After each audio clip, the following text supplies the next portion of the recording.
Bonjour à tous. Bonjour. Alors aujourd'hui on est super heureuse de vous retrouver et on va vous faire une vidéo, on va vous parler du sommeil chez les enfants parce qu'on s'est aperçu qu'il y avait beaucoup d'enfants qui avaient du mal à s'endormir, qui avaient un sommeil qui était très agité, qui avaient peur du noir, etc. Donc on va essayer un petit peu de dégrossir tout ça.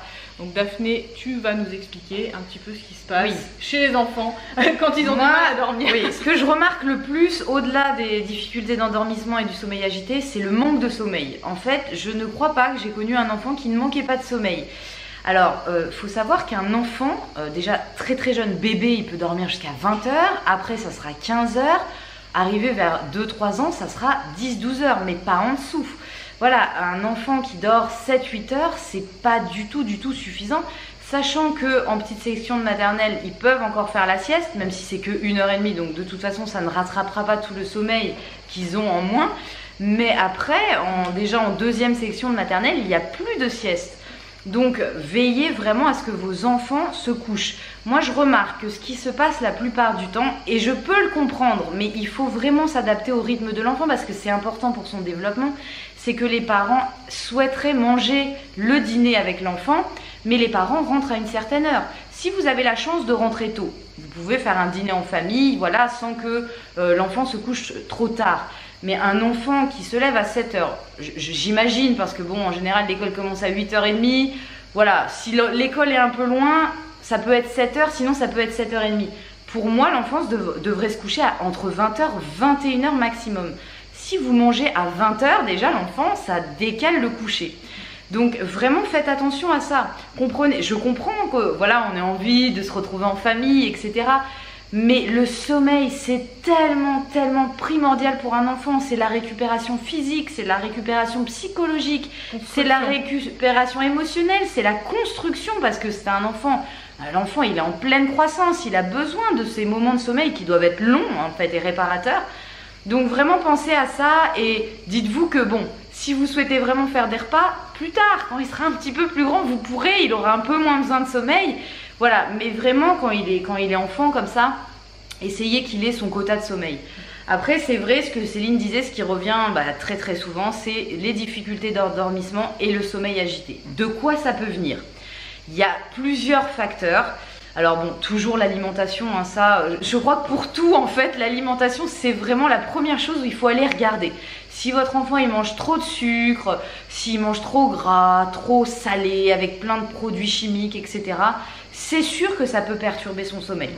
Donc déjà, allez, voilà, jetez un œil dans les ingrédients des produits que vous achetez, regardez un peu son assiette, est-ce qu'elle est équilibrée, est-ce qu'elle vous paraît équilibrée? On donne aussi quelques clés avec Céline dans d'autres vidéos à ce sujet. Donc déjà ça. Ensuite, ce qui peut venir, ça peut être aussi les écrans. Donc ça, je crois que c'est quelque chose qui revient toujours. Moi, j'ai toujours vu ce problème au sein des familles, c'est la télé. Il y a beaucoup de parents qui en prennent conscience quand même et qui voient la différence en plus quand ils stoppent la télé. Voilà, maintenant c'est fini, on va faire des activités, on garde la télé, mais voilà, pour un petit plaisir quoi. C'est plus quelque chose c'est plus une occupation quotidienne. Parce qu'il faut savoir quand même que les écrans, en fait, les lumières qui sont émises par les écrans font chuter la production de mélatonine. Et la mélatonine, on en a besoin pour dormir. Si elle est sécrétée en moins grande quantité, on n'arrive pas à s'endormir ou on peut avoir un sommeil agité. Donc les écrans, et après je dirais, voilà, le côté émotionnel, les enfants ont souvent des peurs en fait. Hein. Donc ça, il va falloir vraiment aller travailler plus sur les émotions. Si votre enfant, vous sentez qu'il a peur, ou souvent ce qui peut se passer, c'est que l'enfant va vraiment réclamer beaucoup d'attention avant d'aller se coucher. Alors surtout donnez-lui vraiment plein de câlins, essayez de le rassurer au maximum. En général, si c'est plutôt ça, si vous voyez qu'à ce moment-là, il vous réclame beaucoup, c'est que c'est plutôt émotionnel. Ça va plutôt être voilà, la peur du noir. La peur du noir, c'est relié à d'autres peurs aussi. Hein.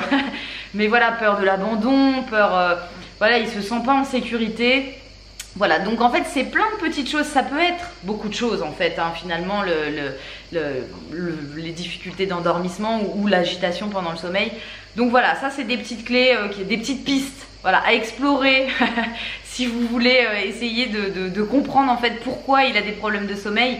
Après on en parle vraiment aussi beaucoup dans la formation qu'on a fait avec Céline parce que c'est quand même une grosse partie du sommeil. C'est une grosse partie, on va parler, de toute façon on parle de tout, on va parler de l'alimentation, de la gestion des émotions, de l'hygiène de vie, etc. Et tout ça va faire que quand on met en place toutes ces choses là, forcément l'enfant il va être beaucoup plus apaisé, beaucoup plus calme, ses émotions vont être beaucoup moins... on va dire perturbé, l'alimentation étant équilibrée, c'est pareil, il va mieux dormir, donc tout ça va jouer tout aussi est sur lié, le sommeil. Oui, comme tout est lié, de toute façon c'est pour ça qu'on a fait cette formation et qu'on a vraiment fait un ensemble de choses dans tous ces modules pour que ça soit vraiment très complet et qu'on accompagne l'enfant dans sa globalité. Donc voilà, c'est terminé pour cette vidéo, on a terminé avec le sommeil.